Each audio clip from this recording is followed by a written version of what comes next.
Assalamualaikum warahmatullahi wabarakatuh. Kenalkan, kami dari kelompok 8 matkul dasar-dasar manajemen akan mempresentasikan bab 8 buku pengantar manajemen tentang pengendalian. Kenalkan, nama saya Farid Daufa Mustafa. Saya Rika Daud Salsabila. Saya Abdullah Salida. Baik, di sini saya akan menjelaskan subbab pertama, yaitu pengertian pengendalian. Pengendalian secara efektif sangat diperlukan untuk menjamin pencapaian kerja yang efektif. Suatu masalah dalam organisasi ditemukan ketika sistem pengendalian tidak diterapkan dengan efektif. Pengendalian menjadi salah satu faktor penting untuk menjaga kestabilan kinerja pada berbagai aspek dalam organisasi. Secara umum, pengendalian bertujuan untuk memantau seluruh aktivitas dalam mengurangi penyimpangan penggunaan sumber-sumber daya organisasi. Mengendalikan merupakan isu yang banyak dihadapi dan sangat penting dilakukan dengan teliti karena berkaitan dengan hasil kerja setiap bidang dalam organisasi. Mengendalikan pada bidang sumber daya manusia berarti memantau kegiatan sumber daya manusia untuk mengkonfirmasi bahwa kegiatan itu sesuai dengan rencana. Oleh karena itu, pengendalian tidak dapat dipisahkan dengan perencanaan untuk mengetahui tercapainya tujuan organisasi secara efisien dan efektif.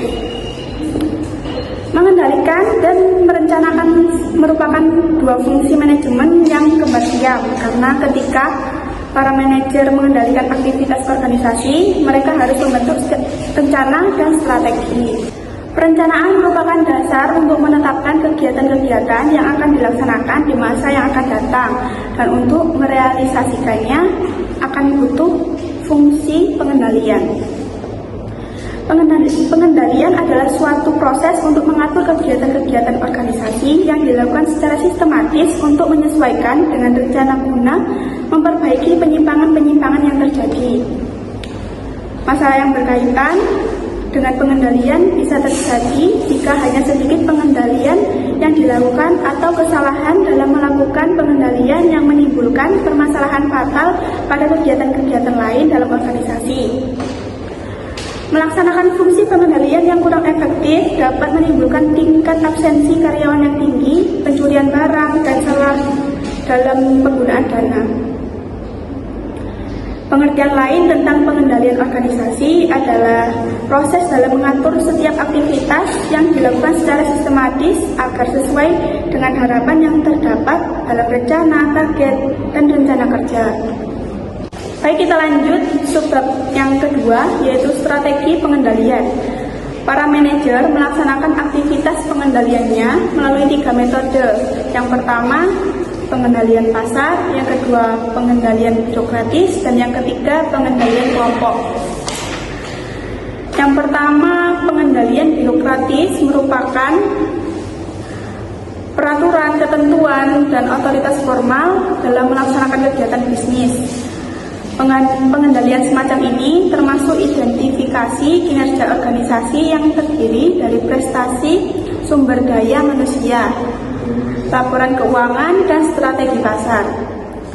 Yang kedua, pengendalian kelompok. Berbeda dengan dua jenis pengendalian sebelumnya yang mengarah pada strategi keuangan perusahaan, pengendalian kelompok lebih mengarah pada pengembangan sumber daya manusia untuk meningkatkan nilai-nilai perusahaan melalui norma dan aspek-aspek lain yang berkaitan dengan budaya perusahaan. Baik, kita lanjut subbab yang ketiga, yaitu pendekatan pengendalian birokratis. Pengendalian organisasi dapat dilakukan dengan mengetahui situasi-situasi sebelum, saat berjalan, dan setelah kegiatan terjadi. Yang pertama ada feed forward control, yaitu kejadian-kejadian pada masa lampau dapat dijadikan dasar sebagai informasi untuk kegiatan yang dilaksanakan pada saat sekarang. Pengendalian yang dilakukan berdasarkan pada informasi atas kejadian-kejadian pada masa lampau disebut sebagai pengendalian antisipatif. Pencegahan masalah dilakukan untuk mengantisipasi terjadinya masalah yang akan terjadi. Sebagai contoh, perusahaan menyiapkan tenaga ahli pada bidang produksi untuk mengantisipasi masuknya produk lain dengan teknologi yang lebih baik. Yang kedua adalah Assurance control, pengendalian dilakukan ketika kegiatan sedang berlangsung.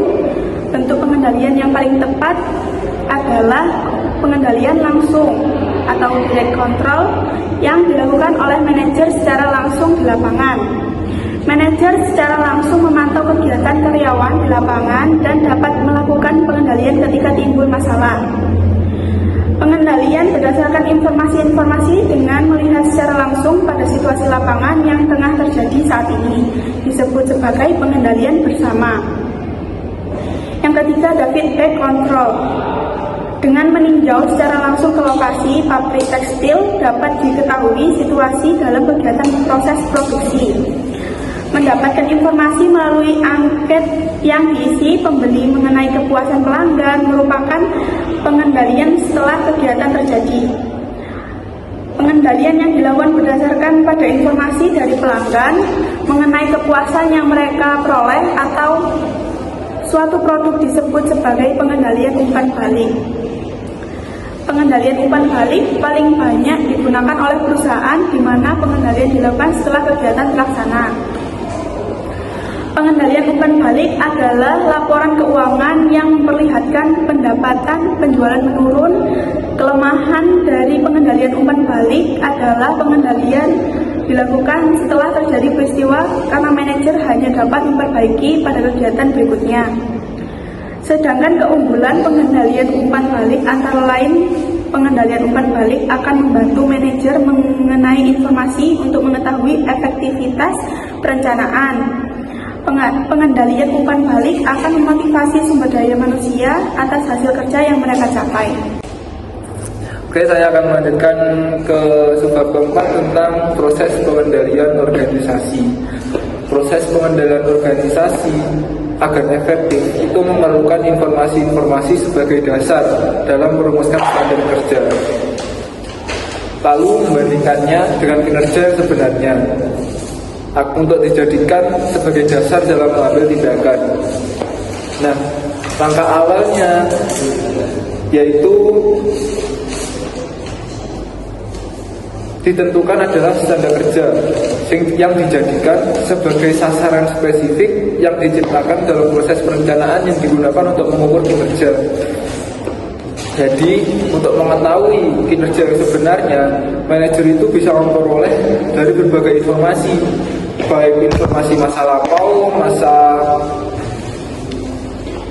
hasil memantau di lapangan, dan berdasarkan pada hasil prediksi pada masa yang akan datang.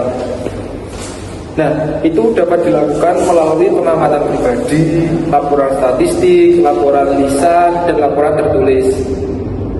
Nah, melalui proses ini akan diketahui penyimpangan-penyimpangan yang terjadi pada setiap bidang kegiatan dalam organisasi. Nah, penyimpangan-penyimpangan tadi itu menjadi dasar untuk melakukan pengendalian. Baik, lanjut ke subbab kelima tentang tahap-tahap pengendalian. Nah, seperti yang kita telah ketahui, organisasi memiliki berbagai aktivitas sehingga terdapat pengelompokan ke dalam beberapa kelompok pekerjaan.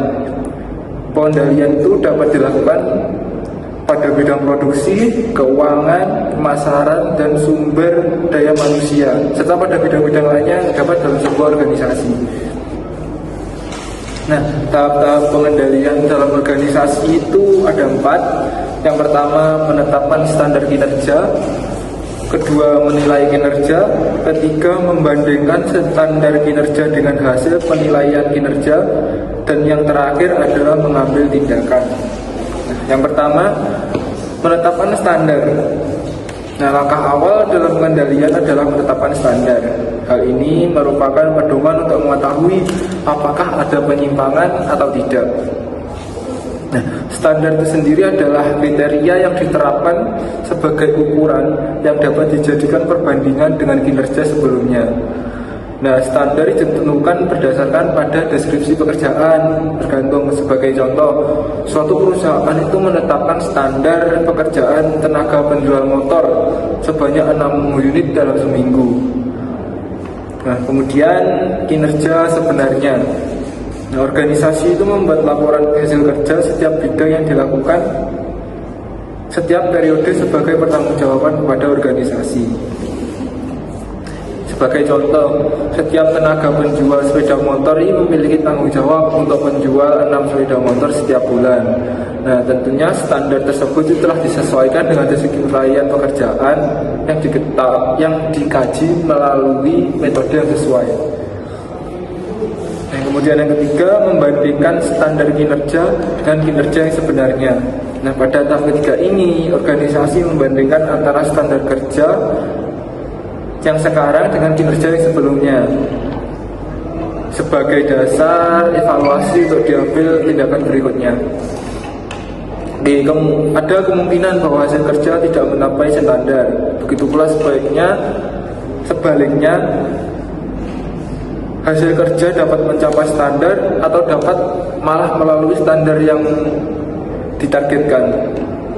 Nah, kemungkinan tersebut itu dapat dijadikan evaluasi. Sebagai contohnya kayak seorang tenaga kerja yang menjual motor, mungkin itu tidak mencapai standar, tetapi juga bisa tercapai bahkan melebihi target sebagai standar yang telah ditetapkan perusahaan.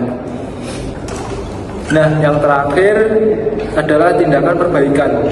Nah, jika hasil kinerja itu mencapai standar, ya kan tidak ada masalah. Tapi kalau misal tidak mencapai standar, kan jadi masalah.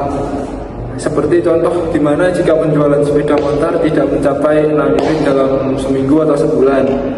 Nah, persoalan ini itu membutuhkan kebijaksanaan saat mengambil keputusan dalam bentuk tindakan untuk memperbaiki, mempertahankan, dan meningkatkan kinerja karyawan.